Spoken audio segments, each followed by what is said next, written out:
Welcome to this Bible study series on biblical time. This is session number 7. When was Jesus born? So it is a shame that Christians do not know when Jesus was born. They celebrate it at the wrong time of the year. And I'll say it's yet another pagan or Catholic tradition that is taught.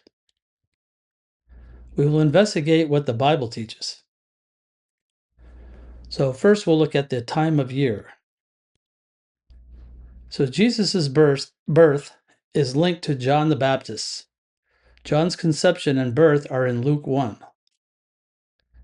We'll only look at a few verses. So Zacharias was John's father, and we read in Luke 1, verse 5, "There was in the days of Herod, the king of Judea, a certain priest named Zacharias, of the course of Abiah, and his wife was of the daughters of Aaron, and her name was Elizabeth." So we're going to see that Elizabeth conceives just after his course, and we'll talk about the courses in a moment. Luke 1, 23-24, "And it came to pass that as soon as the days of his ministration were accomplished, he departed to his own house. And after those days his wife Elizabeth conceived and hid herself 5 months, saying," and I'm not going on to what the rest of the passage is going to be about. So when were the courses, so that we might understand when these events occurred? So as a little side study, we'll see the courses of the priests. So in 1 Chronicles 23, David organized the Levites into courses. Now we're interested in the priests, but let's see what this says first. 1 Chronicles 23, verse 6, "And David divided them into courses among the sons of Levi, namely Gershon, Kohath, and Merari." So Levi had 3 sons, and they're named there, and David goes and addresses what these 3 groups of Levites will do by course. So we'll understand what this means here. In 1 Chronicles 24, the priests are organized into courses. So verse 1 says, "Now these are the divisions of the sons of Aaron, Nadab, Abihu, Eleazar, and Ithamar." So that chapter talks about how the priests are organized, and essentially they're divided into 24 courses or groups. And the understanding is they would work probably about a week in the temple. Now Abiah is called out in the 8th course. 1 Chronicles 24, verse 10, "The 7th to Achaz, the 8th to Abijah." So Abijah is the leader of a group of priests who work in the 8th course, understood to be a week in the temple, and it's expected that these courses were executed in order.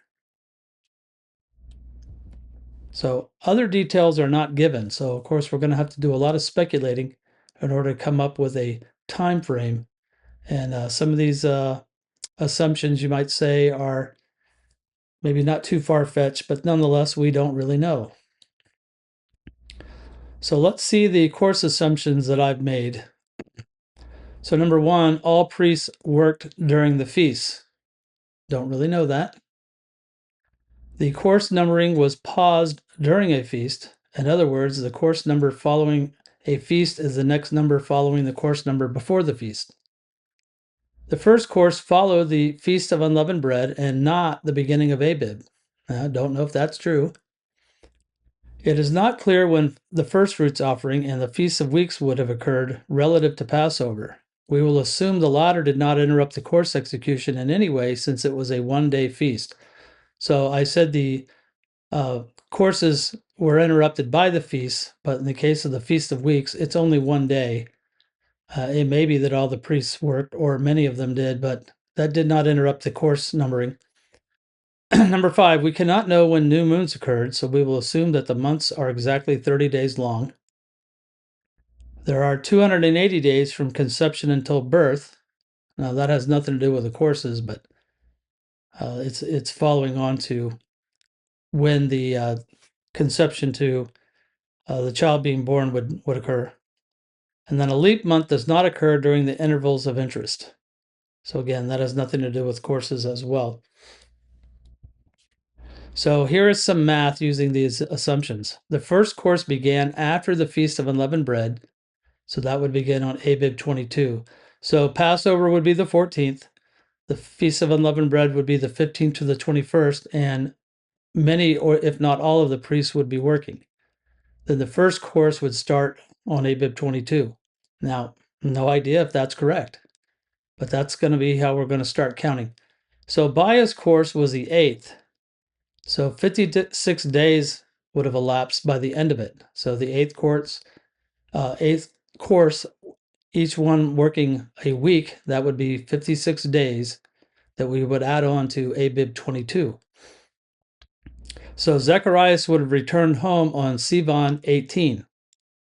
Elizabeth would have conceived soon after. We can speculate that Sivan 18 to 24 would be the time frame, but it could be later than that.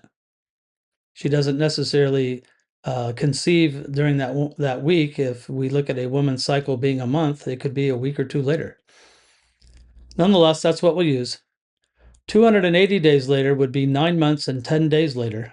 This would give us a time frame of Adar 28 to Abib 8. So that's the 12th month leading into the first month. All right, so some speculate that John was born on or near Passover. And I'll say this isn't really based on anything. It's just God typically does things on his appointed time, so perhaps that's true. So this is certainly possible if either or both of two things occurred. One, Elizabeth conceived later than estimated. And two, not all months were 30 days long. So if some months were 29 days, then you could quickly go into a later time in the calendar that, or the calculation that we've used, because I assumed all months were 30 days. So this is the uncertainty that we are dealing with. I'll say, even though we're doing a lot of guessing, we're going to get relatively close compared to what is typically taught as Jesus's birth, which is pretty far off. So when was Jesus born? So Luke 1:24 said that Elizabeth hid herself 5 months. That's 5 months into her being with child. Then we read this in verse 26. And in the 6th month, the angel Gabriel was sent from God unto a city of Galilee named Nazareth. So this is the 6th month of Elizabeth being with child, not the 6th month of the year. So the 6th month is 1 month later than what we read in verse 24. And this would be about Chislev 3 to 9, Chislev being the 9th month. Now, some see this as a, as a reference to the conception. Haggai 2, 18 and 19. Consider now from this day and upward, from the 24th day of the 9th month, even from the day that the foundation of the Lord's temple was laid, consider it. Is the seed yet in the barn? Yea, as yet the vine and the fig tree and the pomegranate and the olive tree hath not brought forth. From this day will I bless you. So what is that really about? I don't know, but it's very interesting. The 24th day of the 9th month is somewhat near what we're talking about. We said the 3rd to the 9th, but this is a couple weeks later, perhaps. This is in reference to that. It's talking about the seed being in the barn, and what's that? Is this some kind of harvest? I wouldn't think they'd be harvesting at this time of the year. So very interesting what this is saying. As I said, that's close to our estimate, so maybe there is some validity to it. So let's look at some more math. 280 days later is 9 months and 10 days later, as we said before. 9 months later would be the 6th month, going from the 9th month to the 6th month. Starting from Chislev 24, which is really what Haggai said, gets us to Ethanim 4, or the 7th month. This is near the fall feasts. Those dates in the fall feast would be the 1st, 10th, and the I believe the 15th. So we're in those in that general area. It could be that the Feast of Tabernacles, if not all months were 30 days long again, some of the months were 29. That could advance us several days. So again, a lot of guesswork. So Jesus is certainly born in the fall, perhaps the end of what we would call September, and certainly not Christmas. The conception might have been around then. So it could be the miracle of Christmas is the conception, not the birth. And I would say it's certainly not, we don't want to link to Christmas. Christmas is not something that the Jews would acknowledge. We would want a date on their calendar. Now, some think the constellation Virgo points to the birth of Jesus, and that, again, guessing based on just what the constellation symbolizes. But I'll say this too is close, and but not exact enough for us. We don't really know of a date on the calendar when you would say Virgo begins. Maybe somebody can come up with a definition for that, but nonetheless, although these are close, they point to something in the fall, not in the winter, which is what is celebrated. All right, so now let's try to figure out the year. We came pretty close to the time of the year. This might be a little bit harder. So figuring out the year is challenging, and here are a few approaches. Let's look at the birth year. So Luke 2 verses 1 to 2 says, "And it came to pass in those days that there went out a decree from Caesar Augustus that all the world should be taxed. And this taxing was first made when Cyrenius was governor of Syria." So quite a few Gentile people are named here, and times they were reigning. And I'll say, while the Bible's giving us some good information, I'm not sure how we can reference it to calendars and secular records. But let's look at some secular speculations that people in the past have tried to figure out. So Irenaeus says Jesus was born in the 41st year of Augustus's reign. Augustus began to reign in 43 BC. Therefore, Jesus was born in 2 BC. Tertullian says Augustus began to rule 41 years before the birth of Christ. He died in 14 AD, 15 years after Jesus' birth. Therefore, Jesus was born in 2 BC. Tertullian also said Jesus was born 28 years after the death of Cleopatra in 30 BC. Jesus was born in 2 BC. Eusebius said that Jesus was born in the 42nd year of the reign of Augustus. This was between the fall of 2 BC and the fall of 1 BC. So here you have two historians that don't agree what year of Augustus's reign it occurred. So Eusebius also says Jesus was born in the 28th year from the subjugation of Egypt. The subjugation of Egypt was in the fall of 30 BC. Jesus was born between the fall of 3 BC and the fall of 2 BC. So the same guy has two different dates. All right, and then Usher says that Jesus was born in 4 BC, and that's a number that people like to use, but, again, we don't really know. And, just how were the calendar calculations done? So those are some speculations on the birth year. Again, you have a range. I'll say, although Eusebius has as late as 1 BC, I'll say it's between 2 and 4 BC. 2 and 3 seem to be the popular choices. Maybe 2 would be the popular choice. I tend to lean towards 4, but I don't know that. Maybe 3. Another way of calculating is the baptism year. So Luke 3, verse 1. Now in the 15th year of the reign of Tiberius Caesar, Pontius Pilate being governor of Judea, and Herod being the tetrarch of Galilee, and his brother Philip tetrarch of Iturea, and of the region of Trachonitis, and Lysanias, the tetrarch of Abilene. Sorry, I butchered that. Verse 21, now when all the people were baptized, it came to pass that Jesus also being baptized and praying, the heaven was opened. I won't go into that. I'll just show that Jesus was baptized in the same chapter. Verse 23, and himself Jesus began to be about 30 years of age, being, as was supposed, the son of Joseph, which was the son of Eli. So Jesus evidently is baptized in his 30th year, and we're told some Gentiles who were reigning at that time. So again, we need secular records to help us out, and that's not going to help us out really much at all. So if you can figure out this date, just subtract 30 years from it.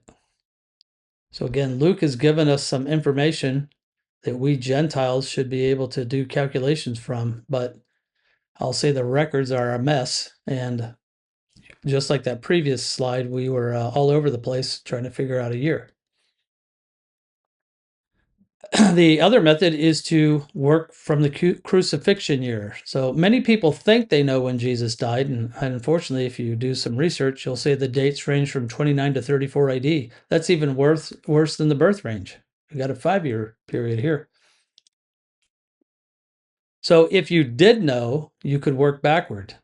You need to know how long Jesus's ministry was, and most people think it's about 3.5 years, but not everybody agrees with that. And then when he began his ministry, which we saw was at about 30 years of age. So go back 33.5 years or so. And this will cross over the AD to BC dates, which didn't exist then in the first place. And there was no year zero, so you better be careful with how you're doing your calculations. So again, we have some information here, but nothing is definitive. Then finally, you can use the crucifixion day and the calendar as a guide. So find a year when the Passover was on the correct weekday. Now, unfortunately, most are looking for a Wednesday or Friday for the crucifixion, and I'll say yikes.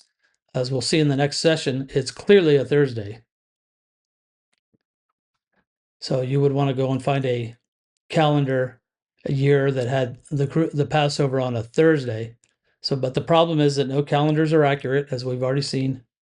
They have been determined well after the events occurred. So I don't usually read about anybody looking for a Thursday Passover because they're all wrong. They're looking for a Wednesday or Friday. So, and you might not find one. We don't know that the calendars line up properly. They're so messed up, and you have to understand Gentile calendars and how they were back computed and what's wrong with them. So can't really nail the year. I like to go with 30 AD as the crucifixion year, and probably 3 to 4 BC as the birth year. But it's still guesswork. So in conclusion, we looked at when Jesus was born. The easier problem is what time of year it occurred, but much of the church cannot figure this out. They celebrate Christmas instead. Now, what year Jesus was born is harder, and secular records are unreliable. So, unfortunately, the church doesn't really know. Even those who rightly divide, have the right Bible, they still don't know. They tend to teach tradition because they can't figure it out. So, God has told us, and maybe one day we'll all be ashamed, but we're looking to a lot of unsaved people's records, and they're a mess. I'll say Satan's winning in that department. All right, hope you could use that information. Thank you.